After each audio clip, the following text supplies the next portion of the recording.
Hello and welcome to NewsNight. I am Ladi Akeredoluwale. It's our pleasure to have you join us. The security situation in the southeast region and its attendant consequences are still causes of interest for us all.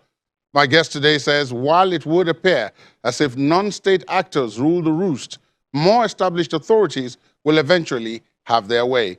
He also debunks the assertion that the southeast has gotten a fair share of democracy dividends. NewsNight talks to the chairman of the National Assembly Southeast Caucus and Senate Minority Leader, Einaya Abaribe. Distinguished Senator Abaribe, thank you for your time. Welcome to the program. Thank you, Ladi. In this chair that you're sitting a little while back was your former colleague, Senator Chris Ngige, now minister in the federal cabinet. And I asked him, I said, the allegations of marginalization and sidelining from the Southeast, what did he make of them? He told me two things. On the side of infrastructure, he said the Southeast cannot claim to have been marginalized, but that a point could be said to have been made in the case of appointments, but that something was being done by the federal government about that. So I'm going to put the same question to you now. We had this same discussion about 18 months ago. What do you think is responsible for perceived or real gripes over marginalization from the Southeast region? Well, Ladi, I think that we had this conversation 18 months ago, sometime in 2019. Yes. And all it reminds me of today is what I learned when we were doing elementary French in the secondary school. There's said, plus ça change, plus la même chose. In other words, the more things change, the more they remain the same. I've not seen any change. There is no administration that has come that has not tried to get to grips with infrastructure. And so nobody can say today, we're giving you infrastructure. They're not giving us infrastructure more than they're giving any other zone in the country. On the contrary, the infrastructure that is being given, especially in the rail infrastructure, is much less than in other zones, even though it's being done by a loan that all of us are going to pay for. So the infrastructure part, nobody can come to tell me, don't worry, we're doing infrastructure. No, that does not. Yes, of course, we agree that roads are being done, but they're not being completed. Of course, the normal thing that the APC-led government does, anytime you I want to remind them that they came into office in order, as they said, to change what had happened in the past. They now fall back to tell you, after all, they didn't do it in the past.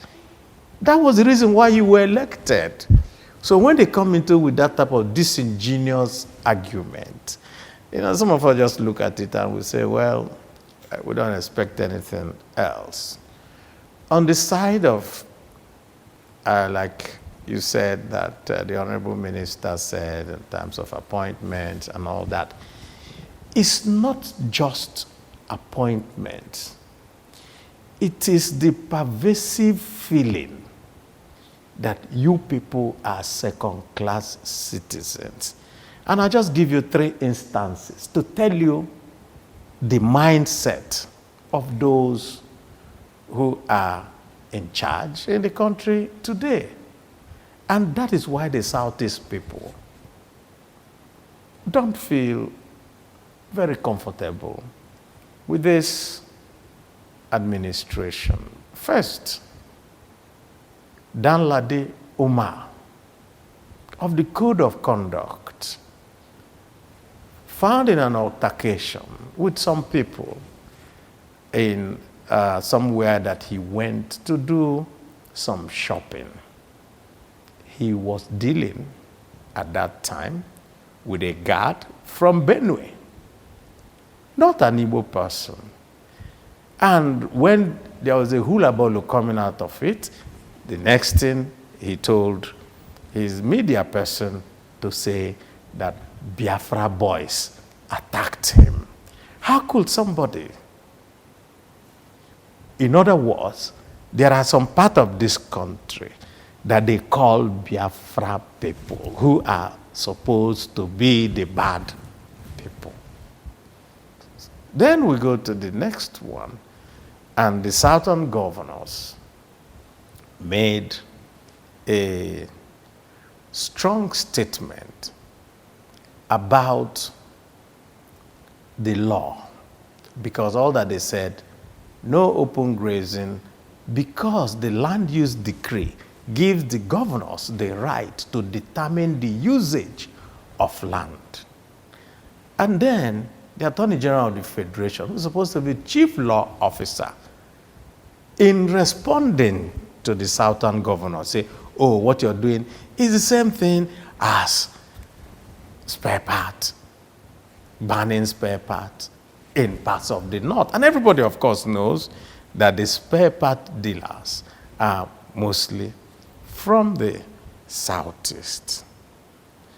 And then the third one, and the one that was the most painful cut for most of the people from the southeast, is when Mr. President was doing his interview in Arise Television, and there was a question about the IPOP. I said, oh, don't worry those people. They're just a dot, and they have businesses and property all over the country. In other words, equating everybody who is from the southeast, who has a business elsewhere from the southeast, as IPOP. So that gives you the mindset. And so when we talk about marginalization, anybody in the southeast, what they see is you don't belong. You understand me? That's all that they see. So if the president, for example, is required under the law to go ahead and appoint people, one per state, that is a requirement of the law. And so, for even all those people that he appoints from other places, the ones that he is comfortable with, they also have the same minister coming from their place. And so you're not doing us a favor. But it comes out when the statement is made by him and all. After all, did we not appoint you? Come on. When last I spoke to you, I put the question to you then that do you think zoning, the position of president, and all that comes with it to the southeast could help assuage some of these feelings of being left out, some of these feelings of injustice and so on, as a deliberate act? People point to the fact that in 1998, when there was the transition program that led to the Fourth Republic, there was a deliberate effort on the part of the elite, military and civilian, to say, look, the 1993 election that led to all the trouble that finally culminated in both the death of the then head of state, General Abacha, and then subsequently the death of the winner of the election, Chief Abiola. necessitates us as a country to say, okay, look, let's assuage that feeling in the case of the Southwest. And so at that time, you had the major parties zoning their tickets to the Southwest. And of course, at the end of the day, someone from the Southwest did emerge president. I put that question to your former colleague, and he said he felt so, even though it was not written in the Constitution, and that was what gave him some level of fear. That because that item was in the 1995 Constitution, but it isn't in the 1999 Constitution. Do you agree with him? Let's talk about what is in the Constitution or not. Britain doesn't have a constitution. I'm sure you know that. But they still run a parliamentary democracy. And there are some morals, and there are some things, and there are some ways that people do things which has been accepted by everybody. And so whenever people resort to saying, oh, it's not here or there, you know that they're trying to avoid dealing with the issues, even without something being in the Constitution. I think the particular section of the Constitution, I think section 5 or so, says that you have to run the country in such a way as to engender unity and all that. So you can find justification in the Constitution if you want to. It's once you don't want to that you always have to, try to find. But it does seem as if there's some level of consensus building around that idea, regardless of whether or not it is in the Constitution. Yeah, that's what I'm saying. And that's why I pointed you to what was not even in the British Constitution that is being done. So what goes on today actually is really that there's always an effort. People who genuinely think that the country should move forward will look and say, why don't we go this way or go that way? And of course, those who also have vested interest will say it's not there, show us where it is. I don't think there's everything that happens in a country that can be put in a constitution. How would you cover every aspect of life? You won't be able to. But there are some good things that you know that if you do it, it will lead us to a better union. Let's just put it that way. And so, the consensus building around saying, assuming this part of the country is brought in, let's just say that, and that will help each and every one of us, but I remember also that on our last interview, I also told you that as much as all these things are good,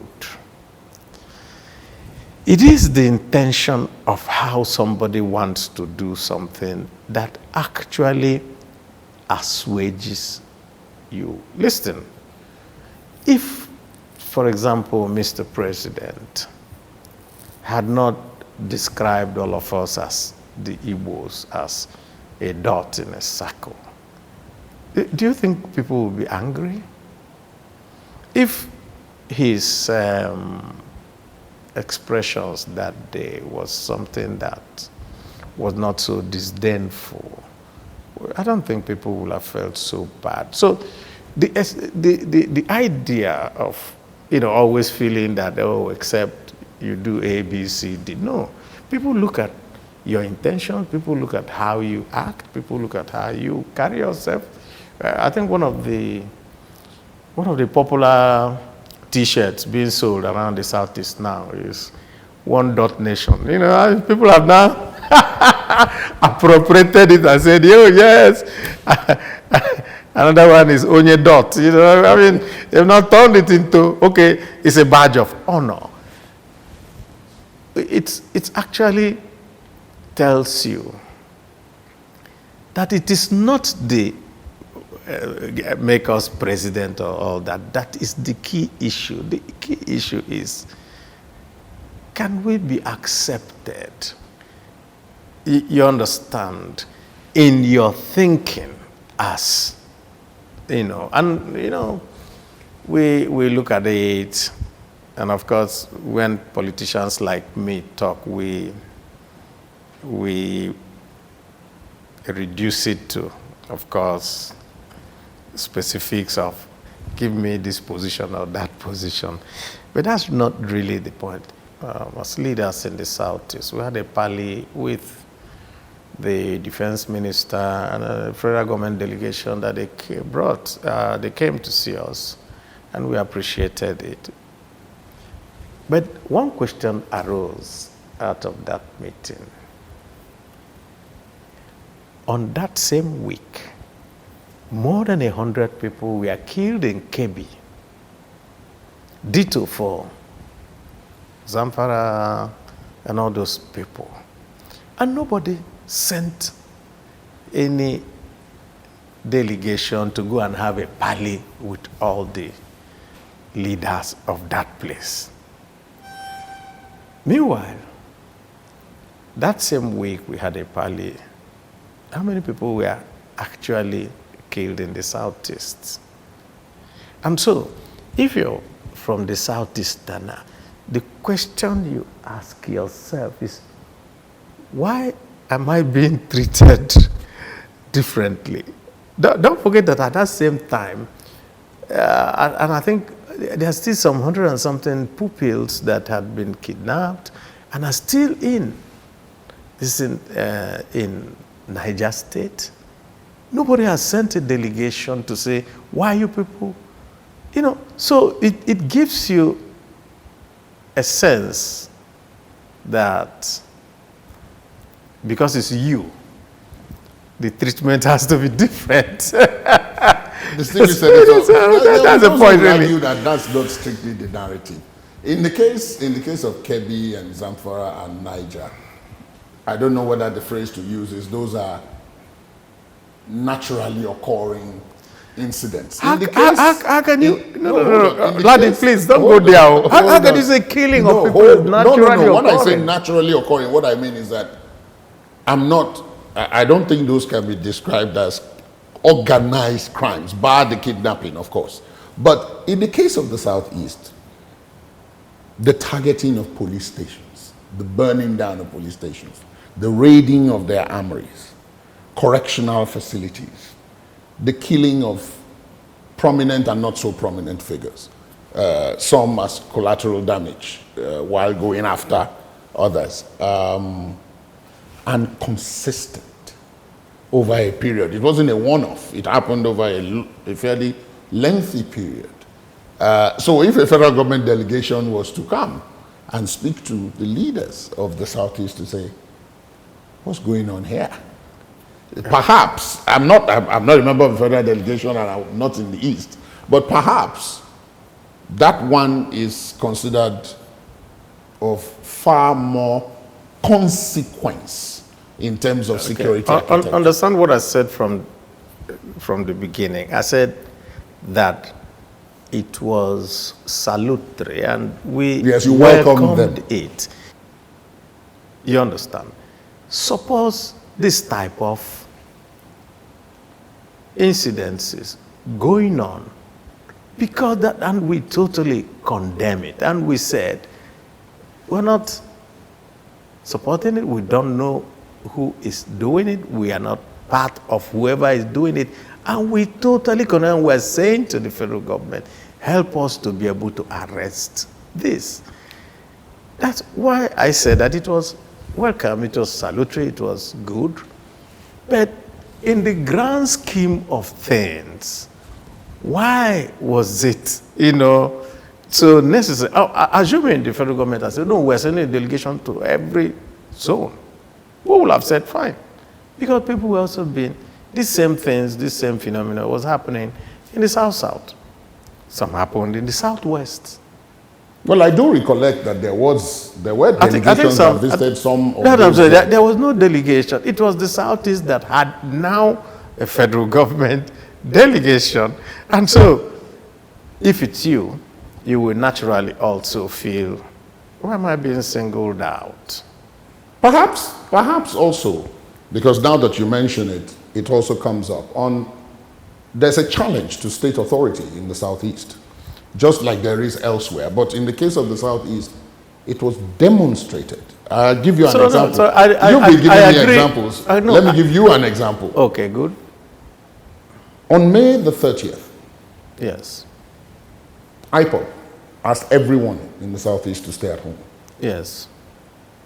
The governors of the Southeast said people should go about their businesses, that IPOB was unrecognized and in fact was banned, that so they couldn't give such orders.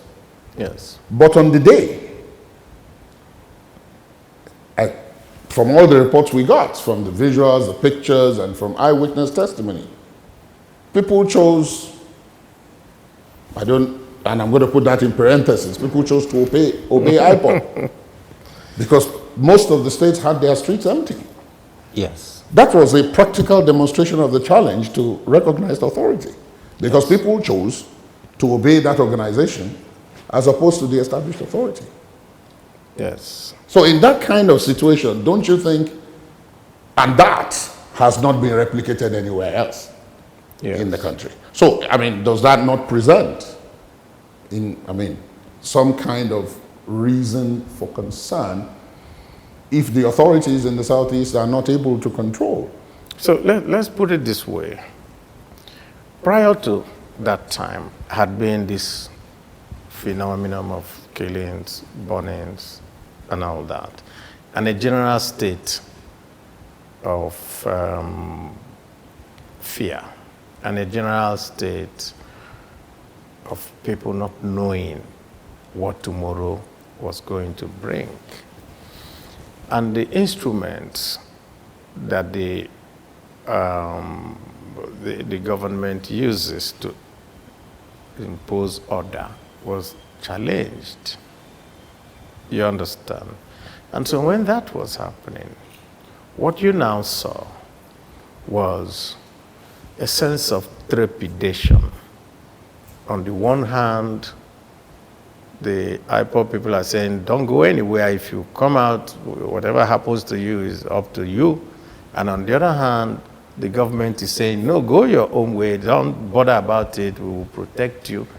And they knew that protection from the state was in very short supply. Haven't had all these attacks and all that. And so, if you're a citizen, what will you do? You will say safety first. If I sit inside my house, at least nobody's going to come in here. So you now have two things occurring. The genuine outpouring of grief for the 3 million and so people who died during the Civil War. And on the other hand, the palpable fear that if I go out today, who knows what is going to happen to me. So it's a combination of all those things that now led to you seeing people stay indoors. One other thing that I think is also lost in the narrative is that the question of that day as the day for remembrance was actually started by Ohaneze years earlier and given Philip by IPOB now. And you could see that the governors who had threatened that they were going to, later said, no, you can now stay in your house, don't go anywhere, we're not going to do anything again and all that. I think Governor Mai did so, and the governor of Abia did so, and so forth. So,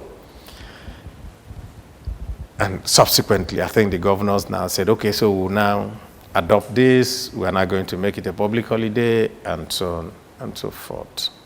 But let's also note that at the end of the at the end of everything, at the root of everything, is also this pervasive feeling by people in the Southeast that just like history of the Civil War was completely obliterated from our curriculum, that there is also an effort to make sure that we don't remember our dead. There's hardly any household in the Southeast that did not lose a member to that Civil War. Don't forget also that prior to that, there had also been the whole threat of, we'll deal with you people if you do this. So there's just too many combinations that I think that going forward, what we actually should do is always, as people do when you lose somebody and there is no closure, we find a way of having a closure.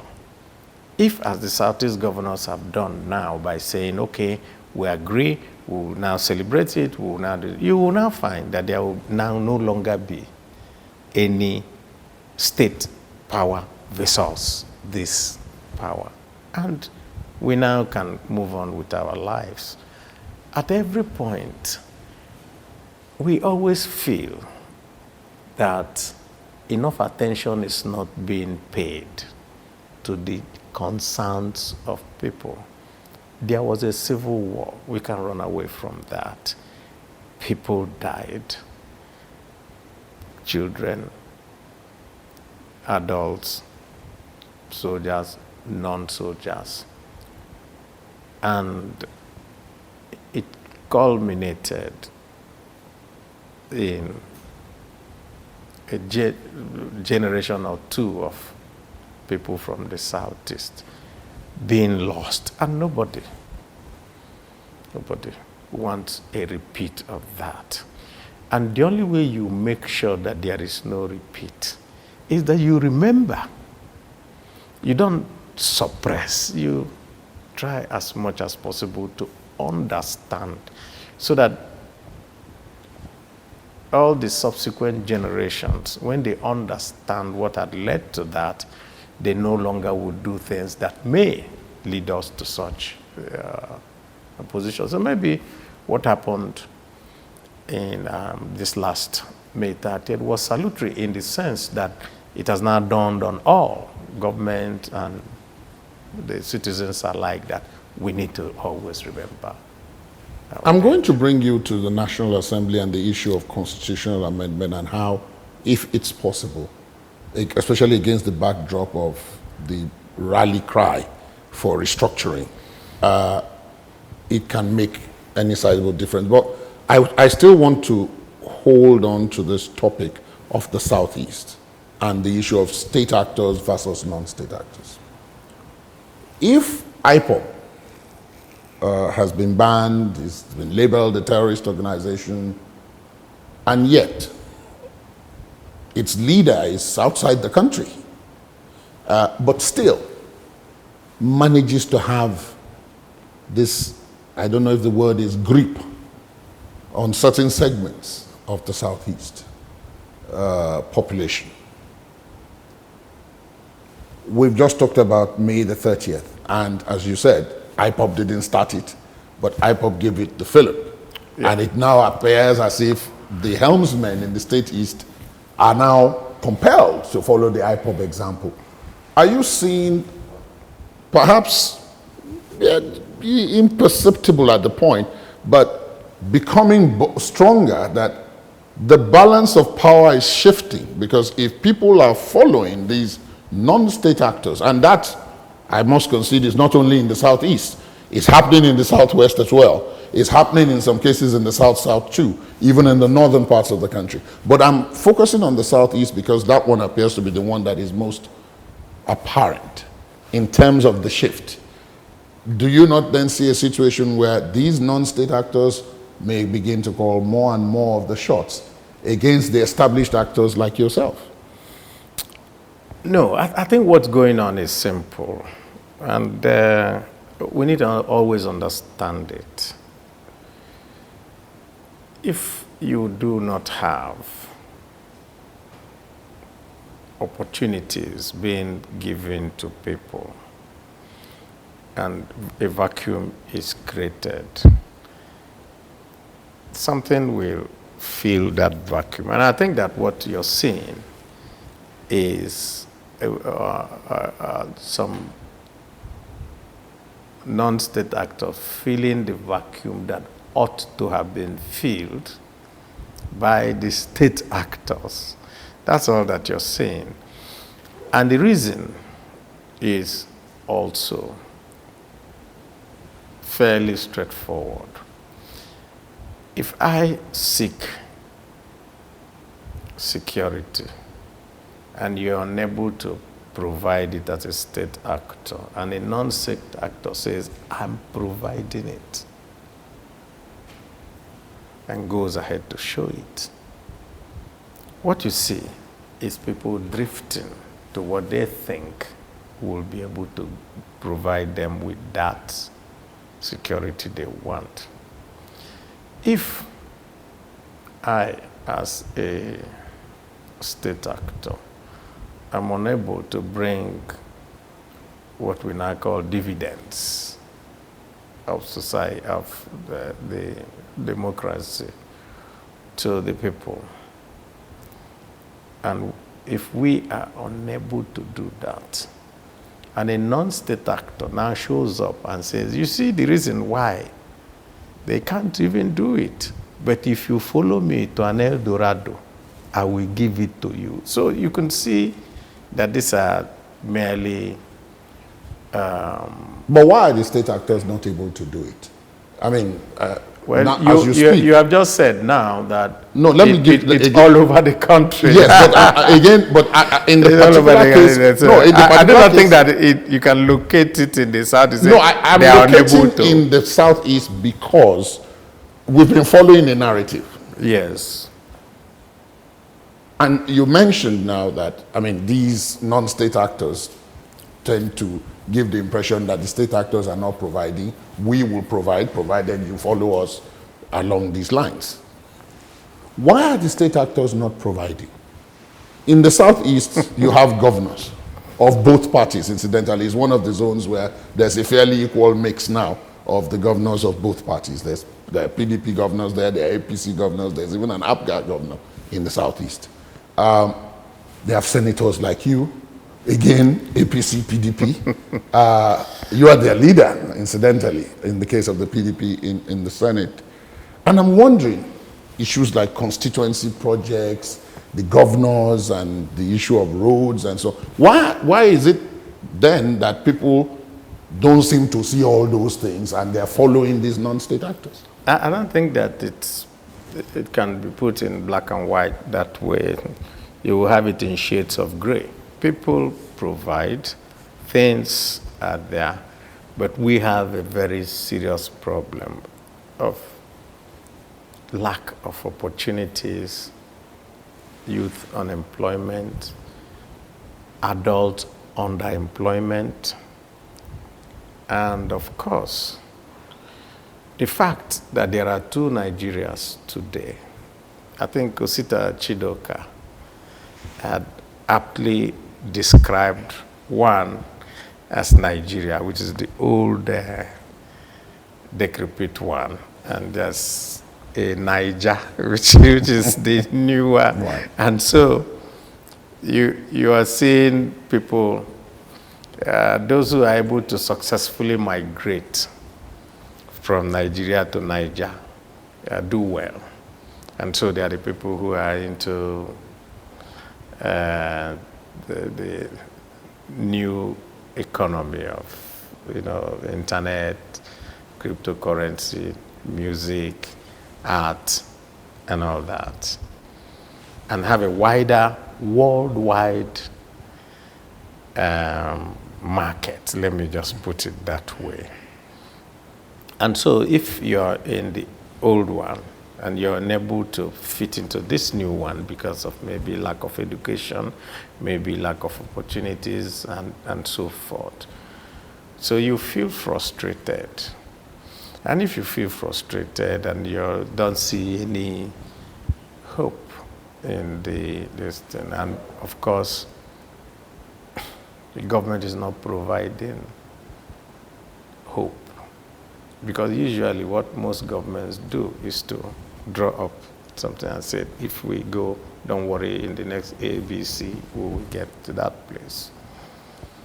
Then maybe somebody can say, okay, let me wait because there's still some light at the end of the tunnel. But when it looks very bleak, any person telling you there's somewhere better, for lack of an alternative, you may decide to follow.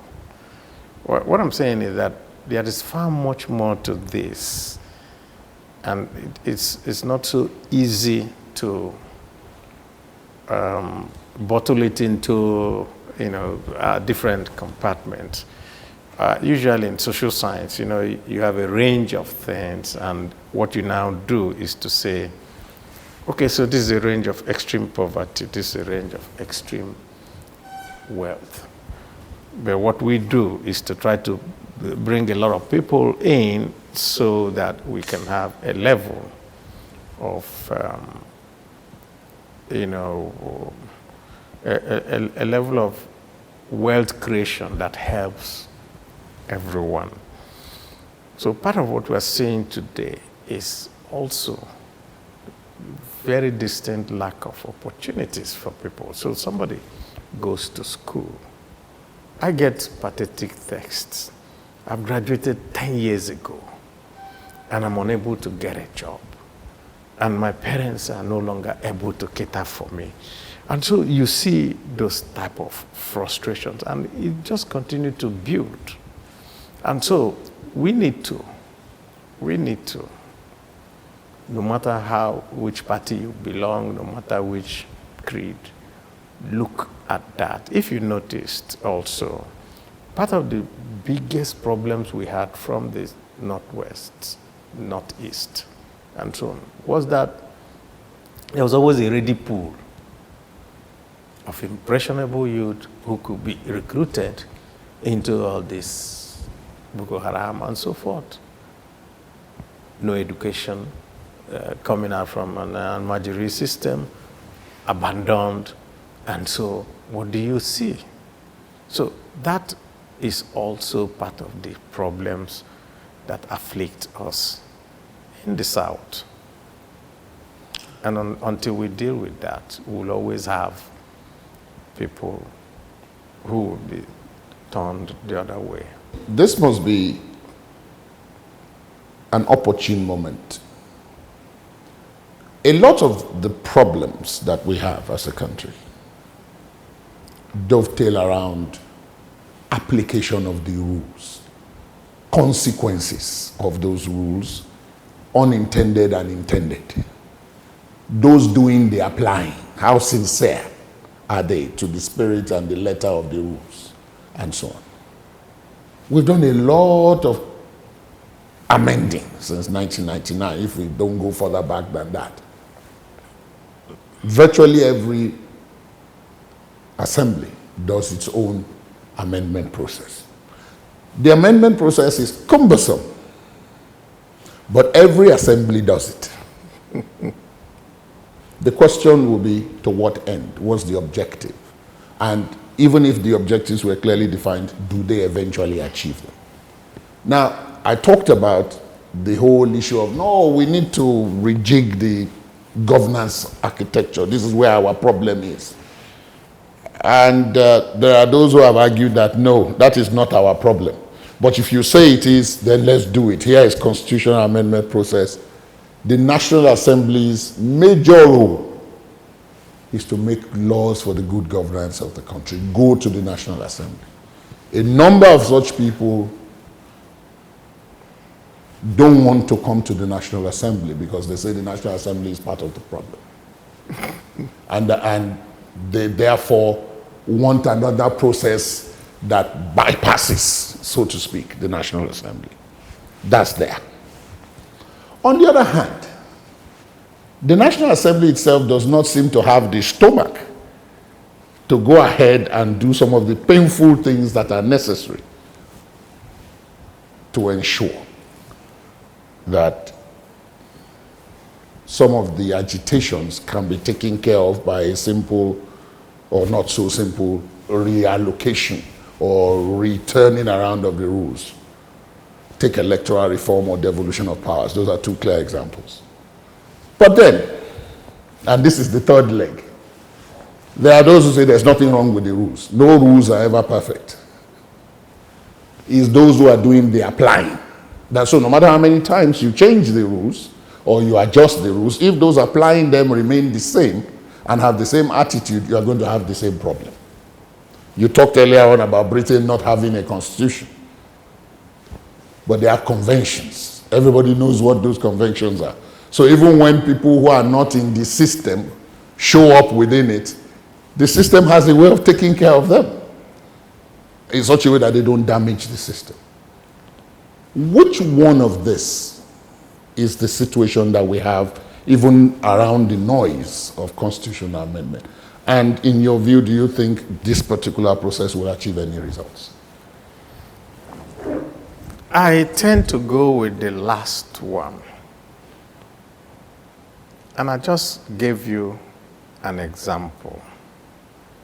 The law was very clear. Section 152 of the Electoral Act says you cannot appoint somebody who is partisan or biased or something. Yet, we still got from Mr. President last week an aide of his, even for propriety's sake, even for convention's sake. Let's leave the law aside. How would you, as a president, take somebody who has been working with you in your office and say, go and be an unbiased umpire? How could that be? So, that's why I said I tend to go with the last one that you say. You cannot have a democracy if you're not a Democrat. And who is a Democrat? Must be somebody who is willing to abide by the laws and the rules of the entity that he is. So, if the law says that in this particular organization, the Federal Character Commission, the top positions must be shared between the North and the South, and it's right there in the law, and you decide that you won't do that, how can you now turn around and now say it is merely by amending the law? You understand? Because the next thing you're now telling everybody is, okay, go ahead and amend the law to say a president who does this type of nomination, despite the fact that there was a rule, will suffer consequence A, B, and how can you be rewriting the whole laws that way? So, to be very frank, there are too many things that are in our present constitution as it is, that if applied in the way it is there in the law, if done the way it's supposed to be done, will have resolved most of our issues. I'll just give you one example. The Southeast says we do not have anybody in the armed forces leadership, and so if you go to a meeting to decide what to do in the Southeast, there's no Southeasterner there. But the law actually, in Section 217, Section 219 of the Constitution, actually stipulates that the National Assembly should set up an agency that will advise Mr. President so that everybody inside the armed forces will abide by the law of federal character. It's there. But the day I now brought up that matter on the floor of the Senate, I said it is time for us to do what the law says. You saw what happened, so much, and everybody said, oh, I want to strip power from President Buhari, as if he was going to be president forever. No, his term was going to end. He had already appointed people, but this was to guide future presidents, so they don't continue to in that error against the Constitution. The sycophants are there to remind the apologists to Governor Ajimobi, to remind the constituted authorities that you have not shown sufficient reverence and so forth. You know, but I know that these are just phases in a society in which, as we continue to improve, we will continue to drop some of these habits. That's why I talked about apologies to Sita Chidok and now a Niger and a Nigeria. So all those youths in Niger who are going ahead and doing what they want to do and don't want to know what you're thinking, and developing their apps and doing international business and going ahead to do their own thing, are largely succeeding, because those things that tend to pull them back, they are dropping them and going on. Distinguished Senator, thank you so much for your time. It's been a pleasure speaking with you. It's my pleasure. Always a pleasure to talk with you, Ladi. Always a pleasure. Thank you. Yeah, let's hope that our country will get over these difficulties of the moment. Amen. That's NewsNight. Thanks for watching. Do let us know what you think of this conversation and much more. Our social media handles are on your screen. You can also watch this and previous episodes of the program via our podcast. Please visit our website, www.channelstv.com/podcast. I'm Ladi Akeredoluwale. Goodbye.